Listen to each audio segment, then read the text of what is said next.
Good afternoon, everybody. Welcome to Lowell Park here in Cotuit, Massachusetts. This is pregame Kettle Talk with your host, Sean Ellertson, joined as always by Matt Liberman. And Matt, looking back to last night, a big win for Cotuit. Justin Hooper was the story. I think that one of the big things that you saw out of him is you saw him continue to get swing and miss strikes. He was able to keep the ball low, and he was able to go pretty far into the game. I mean, when you look at the last 6 games for Cotuit, starters have gone at least into the 6th 5 times, and that's huge for your bullpen. It gives them a lot of rest, and you really saw some powerful arms last night. Hooper followed by then Austin Kitchen, and then Clark Coda coming out throwing 97 miles per hour. All around great pitching performance. And we finally saw some consistency in that lineup.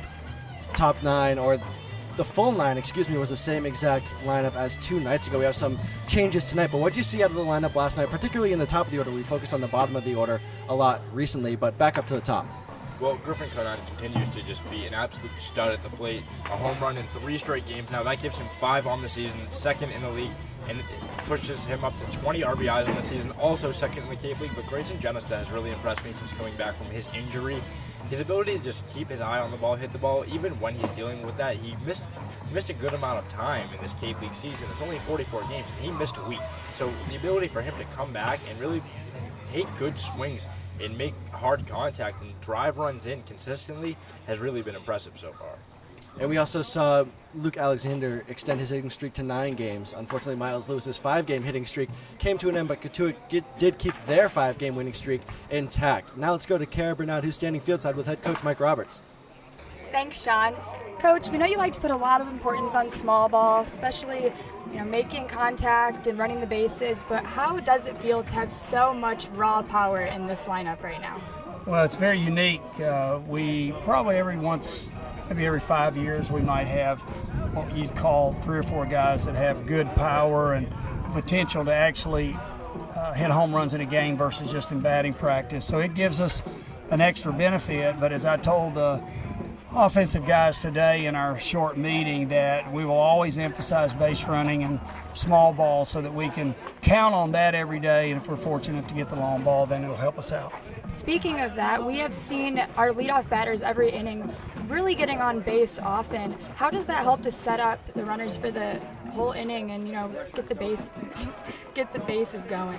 Well, there's no doubt that when you get your leadoff runner on, you have a chance to do multiple things in regards to your offensive scheme. So that has been helpful, sometimes via walk, error, base hit batsman. As you know, in this game, you can get on a variety of ways. But this team's done a good job, and hopefully we'll continue to do that. It's good to get 2 out base hits, but it's also good to score runs before 2 outs.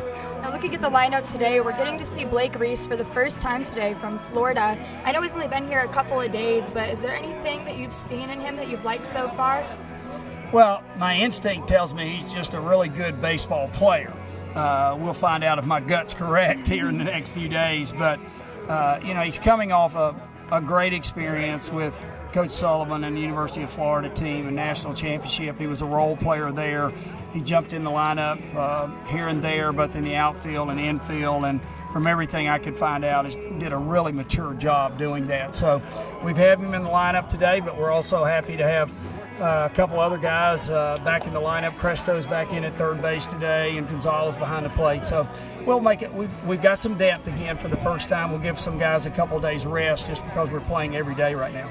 And you have Zane Collins on the mound tonight, and as we saw him pitch 9 innings in Wareham last week, is he going to have any restrictions or limitations tonight?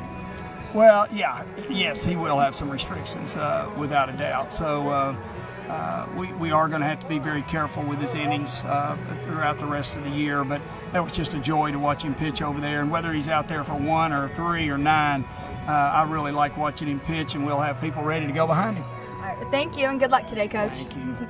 Thank you, Karen. Now focusing attention to tonight's game in the bottom third of the lineup. John Cresto is back in the lineup. Ivan Gonzalez is back behind the plate tonight. And Blake Reese, who we're seeing for the first time. What are your expectations, especially for Blake Reese?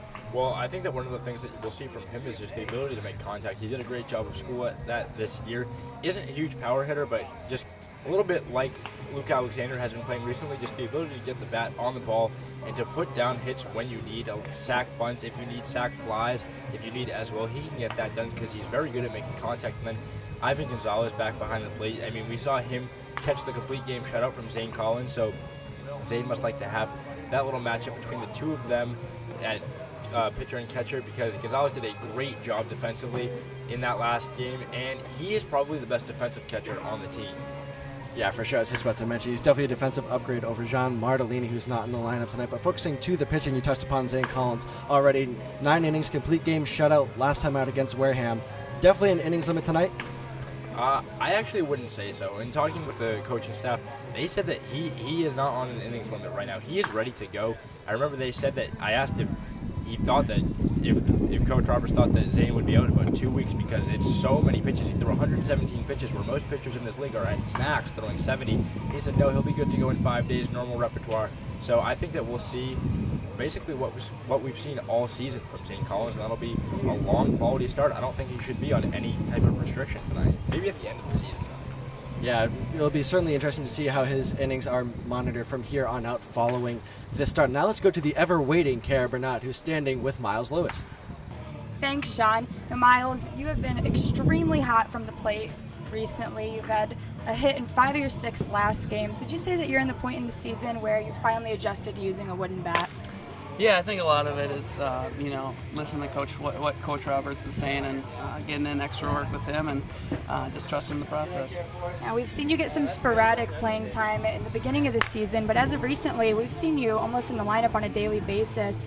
Has this helped you at the plate at all? Yeah, I think I'm definitely getting more comfortable, knowing when I'm going to play, and I think that definitely plays a big part of it. Now, beyond your skills at the plate, you've had some great defensive plays that we've seen recently. How much priority do you put on the defensive part of the game? I think it's huge. I love playing the field. I think if you're going to be a center fielder, you got to add value in that regard. So I take it very seriously, and luckily I've been able to make some nice plays lately. All right, well, thank you. Thank you. Thank you, Kara. Cotuit looking to make it a week's worth of wins with a win tonight over the Hyannis Harbor Hawks. For Matt Liberman, Kara Biernat, I am Sean Ellertson. Thank you for watching Kettle Talk.